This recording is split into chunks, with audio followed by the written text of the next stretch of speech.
இயேசு கிறிஸ்து நாமத்தில் இந்த காலை வேளையில் உங்கள் அனைவரையும் நான் வாழ்த்துக்கிறேன். இன்றைக்கி நம்ம பார்க்க போகிற தலைப்பு, சில ஆசீர்வாதங்கள் ஏன் நமக்கு தடையாக இருக்கு. ஒருவேளை ஜெபிக்கலாம், ஆலயத்துக்கு போகலாம். நீங்கள் கேட்கலாம், ஏன் சில ஆசீர்வாதங்களை நாங்கள் தொடர்ந்து போராடிக்கிட்டே இருக்கோம், சில ஆசீர்வாதங்கள் பெறுவதற்கு ஏன் எங்களுக்கு தடை வருது? ஆசீர்வாதங்களை தேவன் எல்லாருக்கும் கொடுக்க விரும்புகிறார். ஆனால் எல்லாருக்குமா அப்படின்னு சொன்னால், யார் ஆண்டவருடைய வார்த்தைக்கு கீழ்ப்படிய விரும்புகிறாங்களோ அவர்கள் தான் ஆசீர்வாதங்களை பெற்றுக்கொள்ள முடியும்.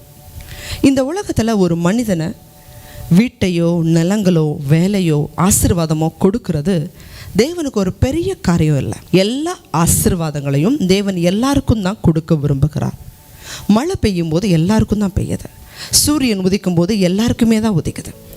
ஒரு மனிதனுக்கு அடிப்படை தேவைகள் என்னவோ அதை எல்லாமே இந்த பூமியில் தேவன் கொடுத்துருக்கிறார்.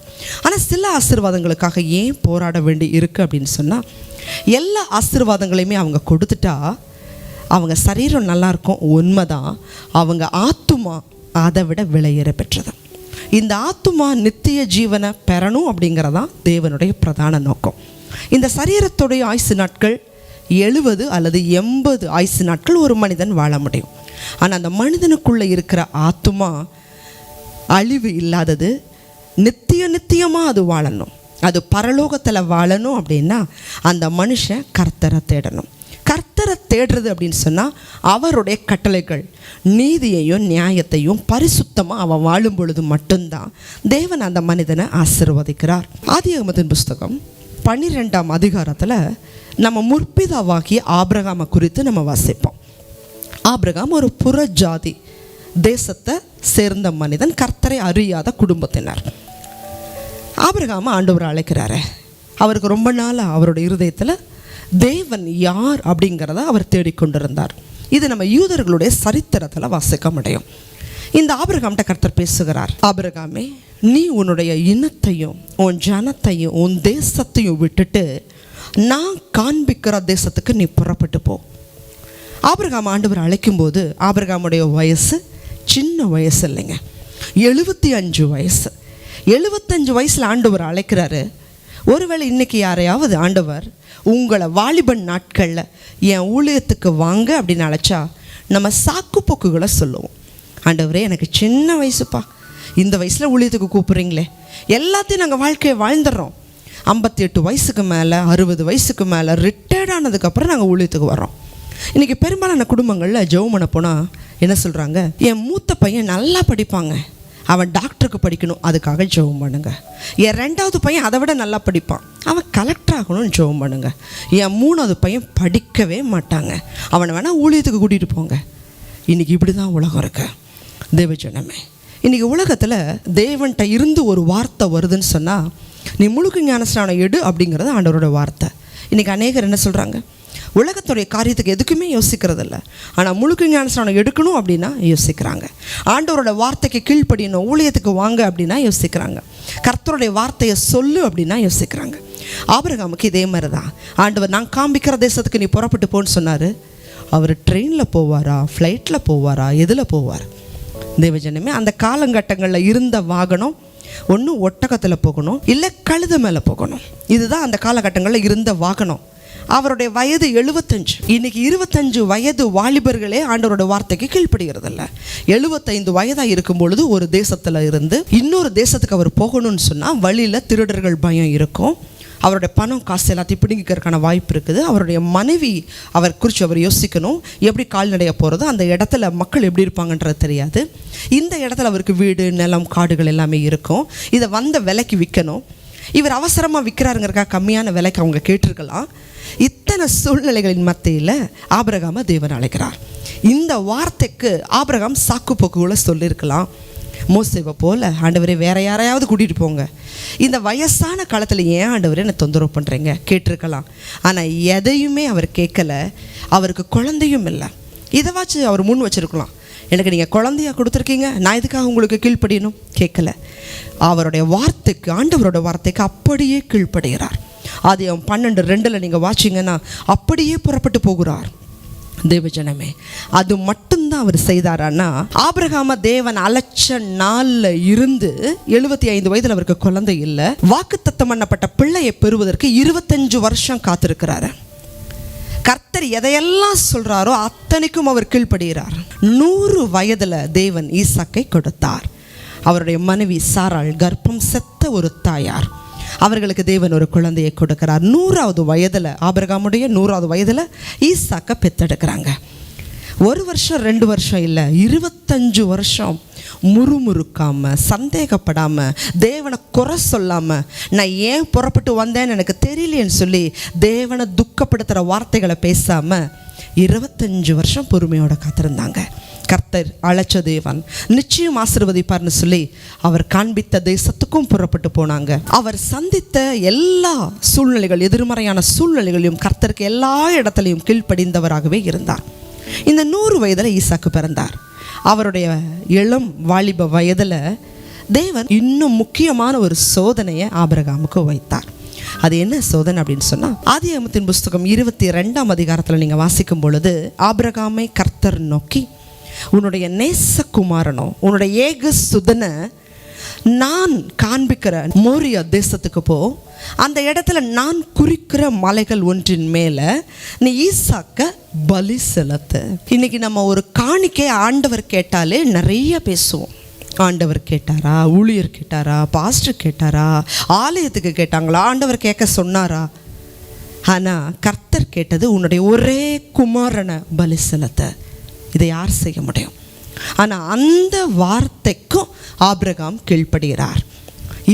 மகனை ஈசாக்கை கூட்டிகிட்டு கழுத மேலே வேலைக்காரர்களையும் கூட்டிகிட்டு விறகு எடுத்துகிட்டு போகிறாரு. இப்போ கீழே மோரியா மலைக்கு போயாச்சு. அந்த இடத்துல வேலைக்காரர்கள் கேட்குறாங்க, நாங்களும் வரோம். இவங்க வந்தால் அந்த பலி செலுத்த முடியாது அப்படிங்கிறதுனால வேலைக்காரர்களை நிறுத்திடுறாரு. மலைக்கு மேலே நடந்து போகிறாங்க. இப்போ ஈசாக்கு கேட்குறாரு, ஒருவேளை அவருடைய வயது 15-16 வயதுகளுக்குள்ளே இருக்கலாம். அவர் கேட்குறாரு, அப்பா விறகு இருக்குப்பா, பலிபீடம் கட்டுறீங்க, எல்லாமே இருக்குது, பலிக்கான ஆட்டுக்குட்டியை நீங்கள் மறந்துட்டீங்களாப்பா, எங்கே எடுத்துகிட்டு வரலையே? அப்போ ஆபிரகாம் விசுவாசத்தோடு சொல்கிறாரு, பலிக்கான ஆட்டை கர்த்தர் பார்த்துக்குவார். ஏன் அப்படின்னா, ஈசாக்கிட்ட உங்கள் சந்ததி விளங்குன்னு சொல்லி ஆண்டவர் சொல்லியிருந்தார். அதை அப்படியே கர்த்தர் செய்வார்னு விசுவாசிச்சார். ஒருவேளை ஈசாக்க பலி செலுத்தினாலும் அந்த மகனை உயிரோட கூட எழுப்புவதற்கு அவர் வல்லமை உள்ளவர் அப்படிங்கிறதையும் ஆபிரகாம் விசுவாசித்தார். விறகு வைக்கிறாரு, பலிபீடம் கட்டுறாரு. மகன் ஈசாக்கையும் கைகளையும் கால்களையும் கட்டி மேலே வச்சாச்சு, பலிபீடத்துக்கு மேலே வச்சாச்சு. வச்சதுக்கு பிறகு இப்பவும் ஆபிரகாமுடைய மனசும் மாறலை. தேவஜனமே, ஆபிரகாம் இருந்த இடத்துக்கும் மோரியா தேசத்துக்கும் கிட்டத்தட்ட 3 நாள் பிரயாணம். அவங்க பிரயாணப்பட்டு இவ்வளவு நேரம் ஆபிரகாமுடைய மனசு மாறுதான் கர்த்தர் பார்த்துக்கிட்டே இருந்திருப்பார். ஆபிரகாமுடைய மனசு கர்த்தருக்கு கீழ்ப்படுகிறதுல இருந்து எந்த விதத்துலையும் மாறலை. ஈசாக்கும் அப்பாவுக்கு சலைத்தவர் இல்லைங்க. அப்பா கை காலை கட்டி பலிபீடத்தில் வைக்கிறாருன்னு தெரியுது, அந்த குழந்தை ஓடி போகலை. எப்படி அப்பா கீழ்ப்படிஞ்சாரோ அதே போல் ஈசாக்கும் ஆபிரகாமுக்கு கீழ்ப்படிந்து தான் படுத்திருந்தார். அவர் கத்தியை ஓங்கி வெட்ட போகும் பொழுது தான் கர்த்தருடைய தூதனானவர் அவருக்கு செவி கொடுத்தார். ஆபிரகாமே, உன் பிள்ளையாண்டன் மேலே கையை போடாத, இப்பொழுது நீ கர்த்தருக்கு பயப்படுகிறவன் என்பதை அறிந்திருக்கிறேன்னு சொல்லி, அதே நீங்கள் ஆதியாகமம் 22 12வது வசனத்தை வாசிக்கலாம். அப்பொழுது அவர், பிள்ளையாண்டான் மேல் உன் கையை போடாதே, அவனுக்கு ஒன்றும் செய்யாதே, நீ அவனை உன் புத்திரன் என்றும் உன் ஏக சுதன் என்றும் பாராமல் எனக்காக ஒப்பு கொடுத்தபடியினால் நீ தேவனுக்கு பயப்படுகிறவன் என்று இப்பொழுது அறிந்திருக்கிறேன் என்றார். கர்த்தருக்கு நீ பயப்படுகிறவன் அப்படிங்கிறத நான் இப்போ அறிஞ்சிருக்கிறேன்ப்பா, நீ கையை போடாத அப்படின்ட்டாரு. இப்போ ஆபிரகாம் பார்க்குறாரு, அந்த இடத்துல ஒரு ஆட்டுக்குட்டி இருக்குது. அதை எடுத்து ஈசாக்கு இருந்த இடத்துல அந்த ஆட்டுக்குட்டியை பலி செலுத்துகிறார். இந்த சம்பவத்துக்கு பிறகுதான் ஆபிரகாம தேவன் அபரிவிதமாக ஆசீர்வதிக்கிறார். 17-18வது வசனத்தை வாசிக்கலாம். நான் உன்னை ஆசீர்வதிக்கவே ஆசீர்வதித்து உன் சந்ததியை வானத்து நட்சத்திரங்களைப் போலவும் கடற்கரை மணலைப் போலவும் பெருகவே பெருக பண்ணுவேன் என்றும் உன் சந்ததியார் தங்கள் சத்துருக்களின் வாசல்களை சுதந்தரித்துக் கொள்ளுவார்கள் என்றும், நீ என் சொல்லுக்கு கீழ்ப்படிந்தபடியினால் உன் சந்ததிக்குள் பூமியில் உள்ள சகல ஜாதிகளும் ஆசீர்வதிக்கப்படும் என்றும் என் பேரில் ஆணையிட்டேன் என்று கர்த்தர் சொல்லுகிறார் என்றார். ஆபிரகாமுடைய வாழ்க்கையில் அவருடைய ஆசீர்வாதத்தை பார்த்தீங்க அப்படின்னா, அவருடைய ஆசீர்வாதம் ஆஸ்தி பூமி தாங்கக்கூடாதா இருந்ததுன்னு நம்ம வாசிக்க முடியும். அவருடைய வேலையாள் எலியேசர் அவருடைய மகனுக்கு பெண் பார்க்க போகும்பொழுது, ரெபேக்கால பார்க்க போகும்பொழுது அந்த இடத்துல சொல்லுவார், என் எஜமான கர்த்தர் சகல காரியங்களிலும் ஆசீர்வதித்திருக்கிறார். ஆபிரகாம் ஒரு சீமானாய் இருந்தார். தேவஜனமே எல்லா விதத்திலையும் தேவன் ஆசீர்வதித்திருந்தார். இன்னைக்கு தேவன், அதே தேவனை தான் நம்ம ஆராதிக்கிறோம். தேவன் இன்னைக்கும் அதே ஆசீர்வாதத்தை கொடுக்கறதற்கு வல்லமை உடையவராக இருக்கிறார், மனதும் உடையவராக தான் இருக்கிறார். ஆனால் ஆசீர்வாதங்களை ஏன் நம்ம பார்க்க முடியலன்னா, நாம் இந்த உலகத்தை பார்த்துக்கிட்டு இருக்கிற வரைக்கும் அந்த ஆசீர்வாதங்களை நம்ம பெற்றுக்கொள்ள முடியாது. ஏன்னா இந்த உலகத்தை பார்க்கறதற்காக நம்ம அழைக்கப்படலை. கீழானவைகளை அல்ல, மேலானவைகளை நாடுங்கள், உங்கள் ஆத்துமா பரலோக ராஜ்யத்துக்கு போகணும். இதுதான் தேவனுடைய பிரதான நோக்கம். இந்த உலகத்தில் நம்ம அன்பு கூறுகிற வரைக்கும், உலகத்தவே பார்த்துக்கிட்டு இருக்கிற வரைக்கும் தேவனுடைய ஆசீர்வாதங்களை பெற முடியாது.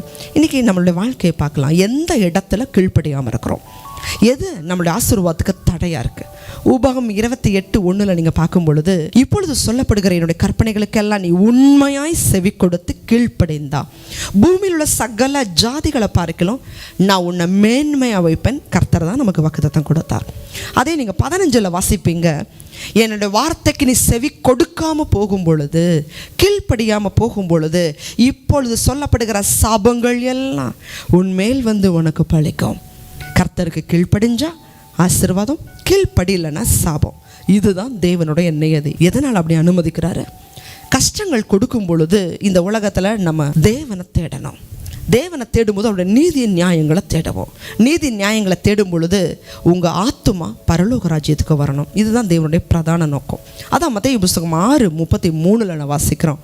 முதலாவது தேவனுடைய ராஜ்யத்தையும் நீதியையும் தேடுங்க, இவைகள் எல்லாம் உங்களுக்கு கூட கொடுக்கப்படும். அநேகர் கேட்கலாம், இது பழைய ஏற்பாட்டில் தானே இந்த ஆசீர்வாதம், புதிய ஏற்பாட்டிலையுமா தேவன் ஆசீர்வதிக்கிறார் அப்படின்னா, அதே தான் மத்தேயு புஸ்தகத்தில் 6ஆம் அதிகாரத்தில் பார்க்குறோம். நீங்கள் தேவனுடைய ராஜ்யத்தையும் நீதியையும் தேடும் பொழுது ஒரு நன்மையும் குறைவுபடாது.